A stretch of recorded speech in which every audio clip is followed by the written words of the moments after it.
So I watched Peacemaker season 1 and I was doing reviews like episode by episode, but I got COVID and then I just kind of stopped and I decided, screw it, I'll just review the show at the end, and we're here. We are at the end. And so I guess to say some like spoiler free stuff, this show's pretty great, and it was kind of like surprisingly great, even though it really shouldn't have been because it is James Gunn. But even as good as the Suicide Squad was, when they announced that they were doing a Peacemaker show, I was kind of like, I mean, I like the character, but I don't know that I need a show, uh, spin-off show of the guy. And we saw the trailers, and I was like, this looks cool. Like, this does look, weird and James Gunny, but it also looked a bit cheap. I was like, some of this humor isn't quite landing for me.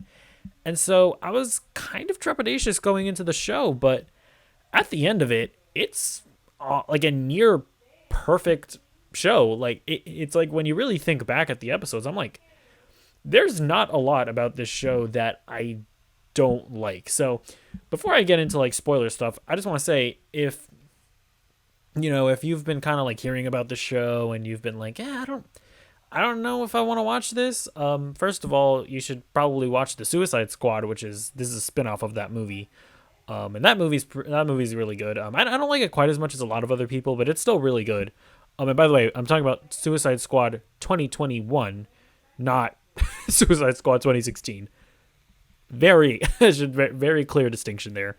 But yeah, so definitely go and watch that and then watch this, and you will not be disappointed. But anyways, I guess just to sort of speak openly about the show, it's great. And I think the most impressive thing about it is just the character of Peacemaker himself, because he is such a deep and complex character. I mean, and he kind of represents, I think, sort of our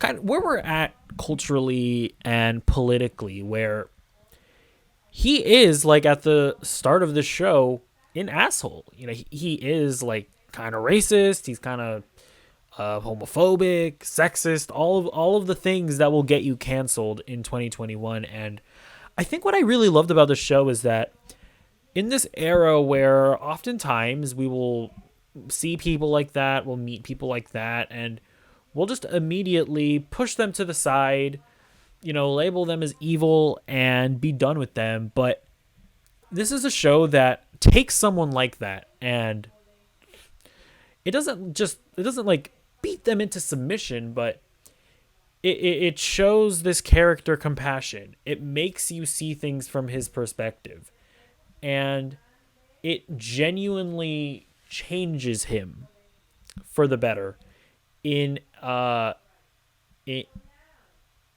a way that, like, again, that doesn't beat the character over the head with it. And I know that, and I feel like that's a really it was just a really compelling allegory for, like I said, just how people are treated today. And to be clear, I'm not saying that you should go out and befriend like a guy who is like sexist to you and talks about your boobs or whatever, but it's not, I'm not saying that you personally need to go out and do that. I'm just saying that it's one of those things where, like, maybe we shouldn't destroy people's lives over stuff like that.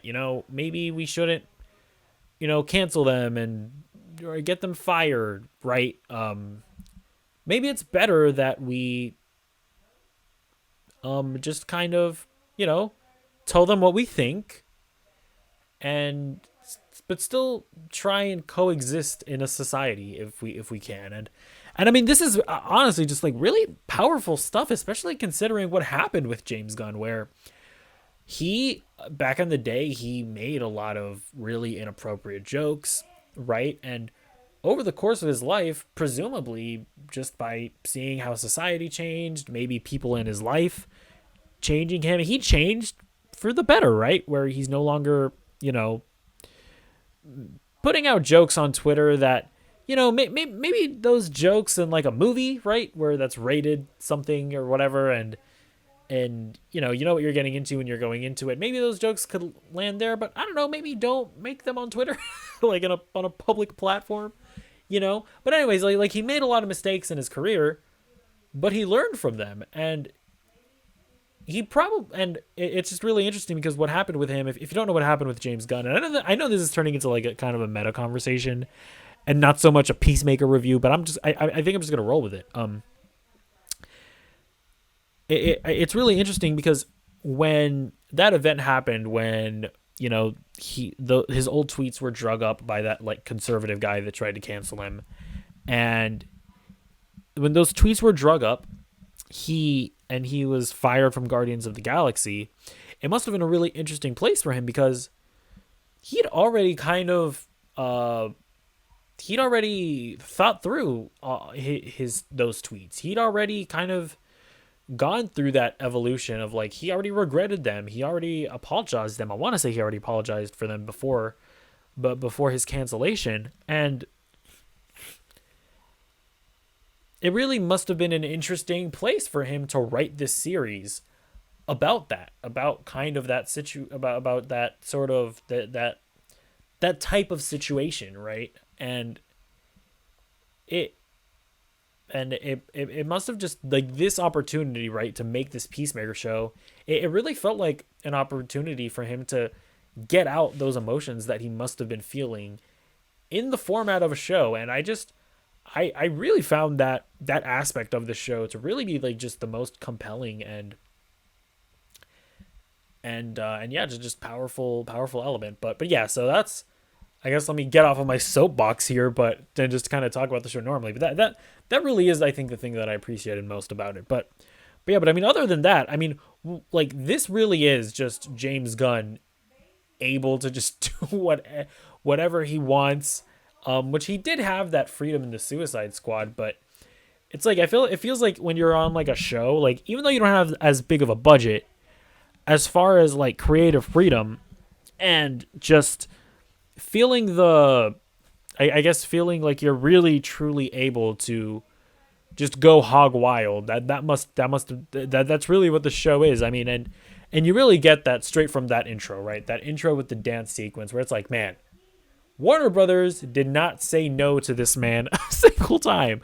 Like they were just like, they just let him go do whatever he wants, and it is glorious. Never once did I skip that intro. And yeah, but I mean, just on every level, this show impressed me. Like the action is great, like it's really well choreographed. It's really well shot. It's really, I appreciate like how just kind of like goofy yet really intense it can get. The acting, by the way, John Cena, I should mention John Cena. The acting, his acting is really impressed me in this show, and he impressed me in the Suicide Squad, where I was like, oh, John Cena can kind of hold his own in a movie. Oh, you needed him to have that emotional scene with Rick Flag, and he did it. But then it's one thing to be able to do that, but then it's an entirely different thing to lead a show, and yeah, he's at the point now where he can lead a show, and that was really nice to see. And everybody else was good. And yeah, like it's just a really impressive show all around, where it's just James Gunn. It feels just him, like he's free to do whatever he wants with like the DC universe, and all the references to like the rest of the Justice League and the rest of the DCEU, getting the Man-Eater Lad and Kite Man references. Like, who knows, they could show up in season 2 of Peacemaker. Like, we could get Man-Eater Lad in season 2 of Peacemaker, and that's pretty amazing. That is truly something special. That is a distinct possibility. And yeah, I guess to get into some specifics as far as the finale, because that is what I just watched. I will say, I think my one kind of critique of that finale is that, and this is really it, honestly, but I didn't. I feel like the fake outs with Vigilante, who by the way is an awesome character. The fake out deaths of him and Harcourt, I thought that was kind of weird.